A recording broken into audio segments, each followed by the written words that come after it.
안녕하세요. 승리한 사가족 여러분. 오늘은 히브리서 위크 스터디의 두 번째 부분으로 히브리서 2장 11절부터 3장 19절까지의 말씀을 한번 같이 살펴보는 시간을 갖도록 하겠습니다. 승리하는 삶은 말씀 중심 예배 중심의 성경 전문 교사를 양성하기 위해서 만들어진 성경 공부 교재입니다. 2016년 10월 저희들은 히브리서 1장에서 8장까지의 말씀을 보고 있습니다. 9장에서 그 이웃 부분의 말씀은 저희들 10월 달에 함께 묵상해 보도록 하겠습니다. 승리한 삶은 발행이신 박유일 목사님의 구속사로 조망한 성경 연속 강해지 히브리서를 통해서 편집이 되어 있습니다. 저희들 주일날 업로드되는 위크 스터디를 통해서는 전체 구조를 보면서 전체 히브리서 말씀을 통해서 우리에게 주시고자 하시는 하나님의 말씀이 무엇일까를 살펴보는 그런 훈련을 하고 있습니다. 그래서 이 전체 구조는 중화이신 김천수 목사님께서 준비를 해주셨고, 여러분들께서 승리한 삶 앞부분을 보시면은 히브리서는 어떤 하나님의 말씀인가라는 박유일 목사님 책에 나와 있던 것을 기초로 김천수 목사님이 업그레이드한 내용을 첨부한 내용을 여러분들께서 함께 보실 수 있습니다. 그 내용을 먼저 보시는 것이 굉장히 중요하고요. 그 내용에 대한 그 설명 가운데 전체 구조를 통해서 우리가 말씀을 읽을 때 전체 큰 그림을 보는 거거든요. 이 말씀이 우리에게 주시고자 하시는 하나님의 뜻을 어떻게 우리에게 전달하고 있는가, 그런 것을 한번 보는 것이에요. 그래서 보면은 우리가 지난주에 나눴던 것을 보면은 말씀의 특징이 이 초록색과 빨간색이 교차적으로 드러나는 걸 볼 수 있죠. 여러분들 지금 파란색으로 표현되고 있는 것은 각 큰 챕터의 하위 묶음입니다. 그래서 그 챕터 안에 내용이 어떻게 돼 있나를 보여주는 것이고, 그리고 지금 큰 제목들이 빨간색과 초록색으로 교차돼서 기록이 되어 있는데, 이것이 무엇이냐면 빨간색은 이제 말씀적인 부분, 그러니까 하나님의 뜻을 전하는 것이라면 이 뜻을 기초로 하는 권면에 대해서 내용이 있어요. 그래서 우리가 승리한 삶을 통해서 히브리서를 볼 때, 그리고 우리가 평상시에도 말씀을 우리 제자들이나 자녀들에게 가르칠 때 항상 박유일 목사님이 강요를 한다는 표현을 많이 쓰시는데, 이 강요 안에는 현대적으로 이 강요가 좀 잘못 전달되고 있어서 제가 이제 이것을 주로 강조라고 표현을 하면서 앞부분에 이 편집상에서 이렇게 바꾼 거예요. 제가 임의적으로 바뀐 게 아니라 강조라고 하면서 항상 무엇이 가치대함을 강조를 하냐면 강론과 강조가 같이 되어야 됨을. 그래서 항상 하나님의 말씀을 분명히 말씀을 통해서 선언하고 이해할 수 있도록 설명하는 것이 강론이었어요. 그리고 강조라는 것은 이 말씀대로 사는가를 항상 살펴보면서 그 길을 인도하는 거였어요. 그래서 우리가 일반적으로 그냥 단어적인 의미에서 딱 받아들이는 의미랑 다를 수 있기 때문에 이 부분을 항상 설명하면서 여러분들에게 전달을 하고 있는데, 히브리서를 보면은 그것이 극명하게 드러난다는 거예요. 먼저 하나님의 말씀이 왜 그러한지를 정말 변증법적인 논리의 흐름을 통해서 우리에게 그것을 너무나 잘 설명해 주고 있어요. 정말 로마서와 히브리서는 어떤 경험에 의한 것이 아니라 말씀을 근거로 그 말씀과 그 말씀이 이루어진 사람들이 이미 경험해서 함께 얘기하고 있는 그 증거들을 가지고 우리에게 이것을 논리적으로 설명을 해요. 그래서 그를 통해서도 하나님의 구원과 예수님에 대해서 우리가 너무나 논리 정연하게 표현할 수 있는 것을 우리에게 보여줘요. 로마서와 히브리서가 대표적인 그런 말씀이거든요. 그래서 어떤 경험이나 이야기체로 돼 있는 것이 아니라 굉장히 변증법적인 철학서 같은 그런 느낌을 보여줘요. 근데 그것을 설명할 때 어떤 방식을 띄웠냐면, 항상 그 말씀에 대한 이해를 충분히 이해할 수 있게 설명을 하고, 그 말씀에 근거하여서 어떻게 생활해야 되는지를 보여줘요. 그리고 이 두 가지의 근거를 가지고 또 그 이후에 말씀의 내용을 설명을 해요. 그리고 나서 이것을 통한 또 권면적인 내용이 나와요. 그래서 강론과 강조가 같이 나와요. 이것이 계속 반복이 되었어요. 그래서 우리가 이 히브리서를 볼 때 지난주 위크 스터디에서 정했던 거는 뭐냐면 우리가 누구에게 말씀을 가르칠지 미리 정하고 이 말씀을 그 대상자에게 전할 때 어떻게 해야지 정말 잘 이해시킬 수 있는지, 이 강론이라는 부분을 어떻게 말씀을 있는 그대로 전하면서 어떻게 이해시킬 수 있는지 그 부분을 연구하는데, 단순히 방법적인 것만 얘기하는 것이 아니라 이 전체를 어떻게 전할 것인가, 우리가 그 부분을 잘 못하거든요. 어떤 사상적인 아이디어를 딱 하나 찝어서 그것을 설명하는 건 되게 많은 사람들이 했고 우리에게 익숙한데, 성경 전체를 이렇게 보여주면서 성경 전체를 꾸준히 가르치는 내용에 대해서는 조금 어려운 점이 많이 있었어요. 그래서 두 가지 목표로 이제 대상을 정하면은 그 대상이 이해할 수 있게 전부를, 이것이 이제 우리가 지난주에 같이 나누고 정했으면 했던 부분이거든요.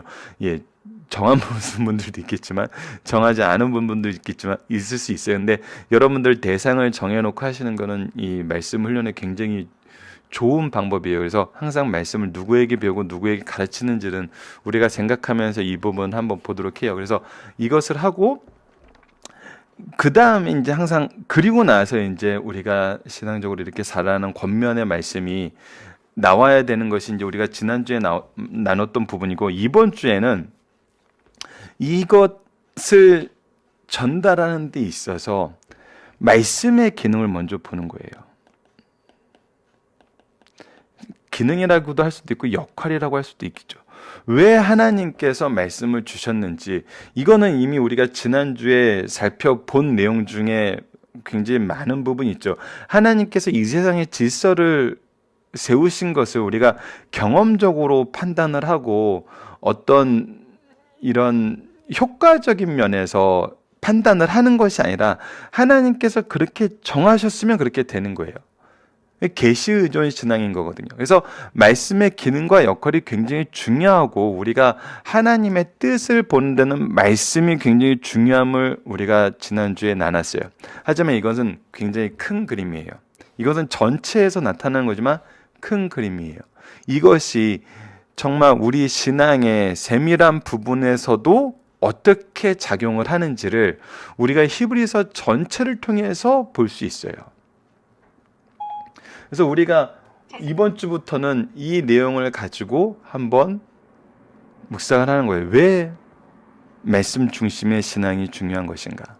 왜 우리의 영적인 삶이 아니에요. 이 지상에서의 삶은 왜 하나님의 말씀이 중심이 되어야 되는가? 이것이 안 되면은 자녀들에게 너희들 말씀 열심히 읽어라, 매일 말씀을 읽지 않으면 안 된다, 이렇게 얘기하는 게 좀 강압적으로 느껴질 수 있어요. 그리고 이것이 도대체 무슨 의미가 있을까 깨닫지 못할 수가 있어요. 근데 이것을 알고 행하는 것과 그냥 무의식적으로 행하는 것은 완전히 다르거든요. 우리가 이번 주에 나눌 말씀 속에서도 이 부분이 분명히 있어요. 우리가 이 말씀의 본 뜻을 이해하고 신앙생활을 하는 것과 어떤 규례적인, 율례적인 이것이 좋아서 하는 것과는 완전히 달라요. 이 말씀의 본뜻을 이해하지 못하고 할 때는 이 규례적인 거, 의식적인 것이, 규례적이고 의식적인 것이 좋아서 할 수도 있거든요. 하나님의 뜻과 하나님의 계획과 하나님의 통치 안에서 하나님의 능력을 받아서 하는 게 아니라 그냥 이게 좋은 사람이 있어요. 대표적인 게 지금 유대인으로 소개되고 있거든요. 성전 제도가 좋은 거거든요. 제사 제도가 좋은 거거든요. 우리 지난 금요일 날 잠깐 나왔던 말씀에서도 그런 사람들이 지금 제사를 못 드리는데 그걸 뭘로 대처하고 있느냐. 그냥 그렇게 하는 게 좋을 수 있어요. 그 의미를 모르고. 그러다 보니까 율례, 규례, 예배는 있는데 예수님이 없는 예배가 가능해지는 거거든요. 우리의 신앙생활도 그럴 위험이 있어요. 주일날 열심히 예배를 드려요. 열심히 봉사를 해요. 근데 예수님이 없어요. 예수님이 존재 안 해도 괜찮아요. 그것은 우리가 계시 의존적인 신앙이 없을 때, 말씀이 중심이 되지 않았을 때 나타나는 가장 큰 또 손쉬운 그런 오류들이에요. 그래서 그것을 이번 주 말씀에서 모세보다 뛰어난 예수님의 사역과 신분을 얘기하면서 우리에게 설명을 해줘요. 그래서 우리가 다시 한번 보지만 말씀 전체에서, 히브리서 전체에서 말씀의 기능과 역할을 아는 것이 굉장히 중요해요. 특히 이것을 좀 더 강조해서 얘기한다면 왜 계시 의존 신앙이 중요한지를 우리가 히브리서 말씀을 통해서 분명히 경험하게 돼요. 자, 이것을 이제 우리가 이번 주에 볼 부분만 좀 띄어서 보면 바로 이 부분이죠. 그리고 이번 주에 이 내용을 가지고 총 5일 동안 다음과 같은 내용으로 우리가 말씀을 나눠서 보게 되는데, 여러분들 이 부분에 대해서 혹시 오해가 있을까봐 미리 설명하면, 두 번째 권면의 첫 번째 말씀, 두 번째 권면을 하는 두 번째 권면이 한 묶음으로 이렇게 있는데, 여기 있잖아요. 한 묶음 4장 16절까지 있는데, 그것을 이제 우리가 이제 나눠서 학습을 하다 보니까 이 3장과 4장의 내용을 이렇게 두 번째, 세 번째 다음 주까지 이어져서 이제 계속 우리가 묵상을 하게 됩니다. 그래서 이 부분에 대해서는 오해하지 말아 주시고요. 두 번째 보면 한 묶음의 말씀이에요. 근데 그것을 우리가 날짜별로 이렇게 나눠서 보는 거예요. 이것을 볼 때 우리가 이번 주에는 무엇을 보냐면, 신앙생활에 왜 말씀 중심이 되어야 하는가? 말씀 중심이 중요한 이유를 우리가 유대인의 모습, 말씀을 주신 하나님이 유대인에게 이 말씀의 첫 수혜자가 되게 하셨는데, 말씀이 없었을 때, 지난주 금요일 말씀은 너무 절묘하지 않아요? 지금 제사가 없어도 되는 대속의 제사를 기도로 대처할 수 있다라는 이런 것이 말씀에서 근거를 찾았지만, 이것이 말씀 중심이 된 건 아니거든요. 이것도 분명히 차이가 있어요. 말씀이 아예 없는 것도 말씀 중심에서 벗어난 것인데, 말씀의 본뜻에서 벗어난 것도 말씀 중심이 아닌 거예요. 우리가 때로는 이것이 헷갈리는 경우가 있어요. 말씀 중심의 신앙생활 한다 그래요. 말씀 중심의 설교를 하고 말씀 중심의 말씀 연구를 한다 그래요. 근데 말씀 한두 구절 읽어놓고 정말 성경 공부도 승리한 삶도 이 부분에 대해서 굉장히 리더분들한테는 자주 이 부분에 대한 문제가 일어나서 자주 얘기를 했었죠. 왜냐하면 그냥 삶을 나누고 생활을 나누고 일주일간의 경험을 나누고 감정을 나누는 시간으로 이 성경 공부 모임이 점점 그렇게 흘러가는 거예요. 근데 이것을 막는 것은 좋은 방법이 아니었어요. 리더의 훈련이, 리더의 역할이 그래서 여기서 막 정말 중요한 역할을 하게 되는데, 그것이 무엇이냐면 생활 속의 삶을 나누면서도 결과는 이 말씀을 통해서 결론을 얻는 거예요. 이 일주일간의 말씀을 통해서 결론을 얻도록 인도해 주는 역할이 리더의 역할이거든요. 그래서 훈련받지 않을 리더가 없는 성경 공부는 굉장히 위험했었어요. 그런 성경 공부는 말씀 중심이 되지 않아요. 그래서 그런 나눔을 막는 것도 잘못돼요. 왜냐하면 그건 아예 말씀이 들어갈 통로를 막는 거거든요. 그래서 우리가 지난주 나눴던 내용이 굉장히 중요합니다. 우리가 어떤 제자를 정해놓고 그 사람과 이 말씀을 나눌 때는 이 사람에게 맞는 그런 접근 방식이 필요해요. 그거는 정말 사도행전을 통해서 봤던 것처럼 성령께서 인도해 주세요. 우리가 분명히 그리고 이 부분에 대해서는 준비가 돼 있어야 돼요. 말씀에 대해서 충분한 준비가 안 돼 있으면, 그리고 우리가 말씀 중심으로 성경 공부를 이끌어 나가고 기도를 이끌어 나가고 이것에 포커스를 두는 준비가 안 돼 있으면은 이것이 안 이루어지거든요. 제가 이거는 참 죄송스러운 말씀이고 제가 이렇게 강하게 얘기 드리면은 속상하신 분들이 있을 수 있지만 리더가 되었는데 또 설교자가 되었는데 설교 준비가 제대로 안 돼 있고 말씀 준비가 제대로 안 돼 있는 경우에는 그 모임과 그 설교가 말씀 중심이 안 되게 돼 있어요. 이것은 그렇게 되더라고요.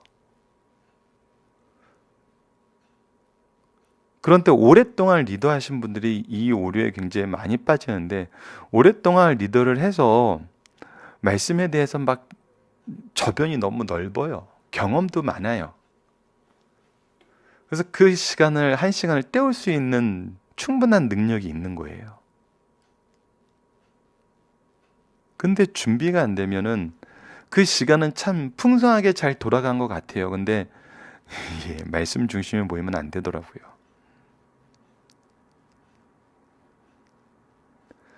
그래서 승리의 삶이 필요해요. 여러분들 또 기승전 결혼 승리하는 삶 자랑이 될 수도 있지만 매일매일 이렇게 말씀으로 훈련을 했던 사람들은 특별한 다른 준비가 없어도 이 말씀 훈련이 돼 있어요. 그래서 말씀 중심으로 모임을 이끌어갈 수 있어요. 근데 이 주일날 하루 모임, 주일날 한 번의 설교를 그냥 정말 어떤 시간을 구분해서 그날 우리가 일반적으로 토요일 날 말씀을 준비해요. 아니면 주중에 목요일 저녁이나 화요일 저녁에 말씀을 준비해요. 그리고 목사님들은 되게 월요일부터 준비하시는 분들이 되게 많죠. 근데 딱 그날 준비하고 그 나머지 스케줄이 빡빡한 저처럼 현장에서 일을 하고 막 여러 가지 공부도 하고 막 그러다 보면은 다음 주 무슨 요일 날 이걸 해야지 하는데 그날 못 하는 경우가 생기거든요. 그럼 준비가 안 돼서 가는 거예요. 준비가 안 된 상태에서 그 모임이 진행이 되는 거예요. 그러면 절대 말씀 중심이 내 중심이 되는 경우가 되게 많아요. 내 경험이 중심이 되고 내 신변 잡기적인 지식이 중심이 돼요. 근데 승리한 삶으로 이렇게 매일매일 말씀의 훈련을 하시는 분들은 정말 항상 준비가 돼 있어요. 항상. 그리고 굉장히 놀라운 것은 연속 강해 설교라는 박유일 목사님의 경험을 예전에도 소개해 드렸지만 이상하게 오늘 내가 나눈 말씀을 나눌 수 있는 기회를 주세요. 저는 지금 공부를 하면서도 그래요. 전혀 그 배경 지식이 없이 커리큘럼만 보고 수업을 선택을 했는데 놀라워요. 거기서 얻는 지식이 연결이 돼요. 제가 지난주 금요일날 여러분과 나눴던 그 제사제도 문제도 그냥 세미나를 가게 됐는데 거기서 정말 우리의 말씀과 연결되는 경험을 하게 하시는 거예요. 그래서 하나님께서는 우리가 금요일날 말씀에서도 그리고 소율의 문답을 통해서도 하나님의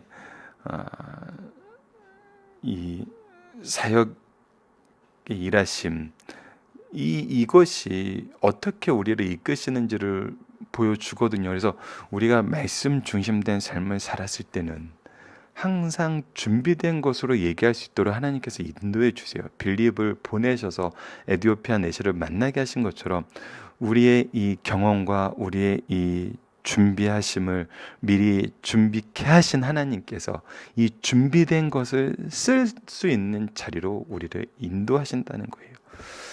자, 또 서론이 그렇지만 우리 신앙생활에는 그래서 말씀이 중심이 되어야 됩니다. 말씀이 중심이 되어 있지 않으면은 이 모든 것이 굉장히 잘못된 방향으로 갈 수가 있어요.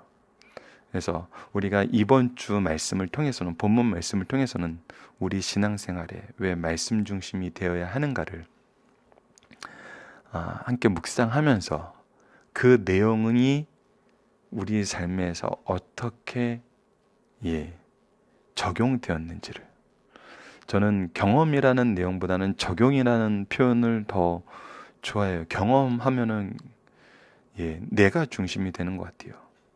근데 적용하면은 이 말씀이 중심이 되는 표현에 더 가까운 것 같더라고요. 그래서 우리 승리한산 가족 여러분들은 예, 말씀 중심이, 말씀이 적용되는 우리의 삶을 확인하시고 또 시브리서를 통해서 설명되고 있는, 우리에게 선언되고 있는 이 하나님의 말씀을 잘 정립하셔서 이 방법대로 우리의 자녀들에게 또 적용할 수 있는 승리한산 가족 여러분들 되었으면 합니다. 자, 이 위크 스터디는 이것으로 마치도록 하겠습니다. 한 주간 승리하시길 바랍니다. 감사합니다.